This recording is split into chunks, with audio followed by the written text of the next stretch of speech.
देश की जनता को सबसे पहले मैं बहुत बहुत बधाई देना चाहता हूं कि लगभग आज़ादी के 77 साल बाद आपराधिक न्याय प्रणाली, हमारी क्रिमिनल जस्टिस सिस्टम पूर्णतया स्वदेशी हो रही है और भारतीय इथोस के आधार पर ये चलेगी। 75 साल के बाद इस कानूनों पर विचार हुआ और ये कानून जब आज से हर थाने में अपना काम करना चालू करेंगे, तब अंग्रेजों के बनाए हुए कानून निरस्त होकर भारत की संसद ने बनाए हुए कानून आएंगे। दंड की जगह न्याय लेगा, देरी की जगह स्पीडी ट्रायल और स्पीडी जस्टिस मिलेगा। और पहले सिर्फ पुलिस के अधिकारों की रक्षा की गई थी, अब पीड़ितों के अधिकारों की रक्षा और जो कंप्लेनेंट है इसके भी अधिकारों की रक्षा करने का काम होगा।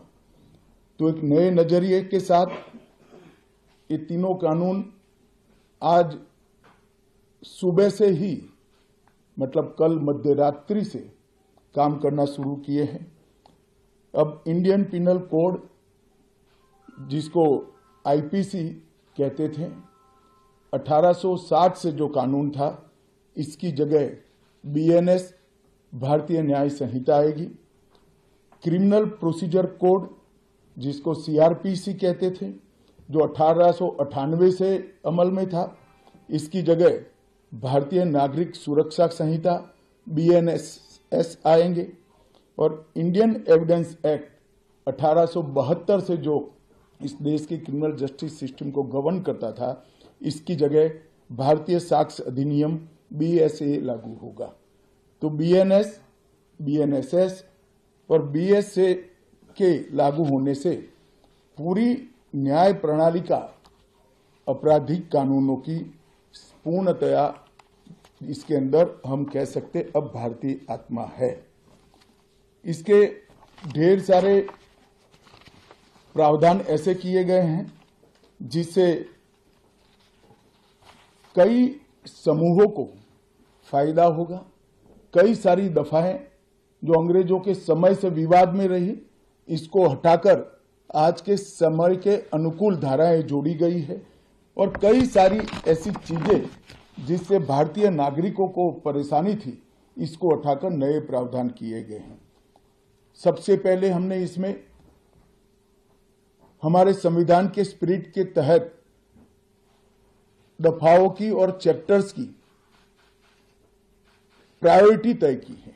सबसे पहली प्रायोरिटी महिलाओं और बच्चों के अपराध को दी गई है और मैं मानता हूं कि ये करने की बहुत समय से पहले जरूरत थी। एक पूरा अध्याय इसमें जोड़ा गया है जिसमें 35 धाराएं हैं और 13 प्रावधान हैं, जिसमें गैंग रेप के लिए अब 20 साल की सजा या तो कारावास, आजीवन कारावास, नाबालिग के साथ बलात्कार में मौत की सजा, झूठा वादा पहचान छिपाकर शोषण करने वालों के लिए भी अलग से अपराध बनाया गया है। पहले सुप्रीम कोर्ट के जजमेंट से चलता था।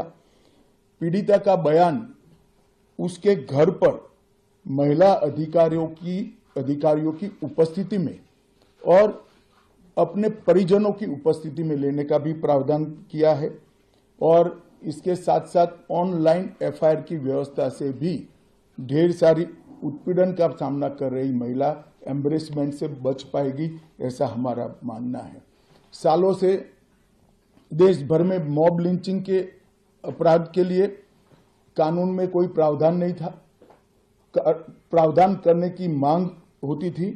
पहली बार मॉब लिंचिंग को परिभाषित किया गया है।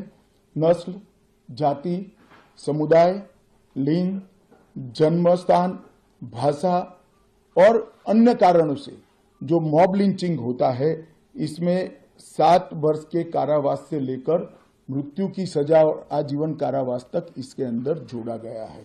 तो एक बहुत बड़े समय से जो मांग थी वो पूरी होने जा रही हैं। रात 2 एक ऐसा कानून था जो अंग्रेजों ने अपने शासन की रक्षा के लिए बनाया, चाहे महात्मा गांधी हो, चाहे तिलक महाराज हो, चाहे सरदार पटेल हो, सभी लोग यही कानून के तहत 6-6 साल की सजा काटे थे। इसी कानून के तहत केसरी पर प्रतिबंध लगाया गया था। वो अपने राज्य की सुरक्षा के लिए अंग्रेजों ने बनाया हुआ कानून था। राजद्रोह को हमने जड़ से समाप्त कर दिया है और देश विरोधी हरकतों के लिए नई धारा लेकर आए हैं। पहले सरकार के खिलाफ स्टेटमेंट देना गुनाह था, अब भारत की एकता और अखंडता को क्षतिग्रस्त करने के लिए ये कानून अमल में आएगा।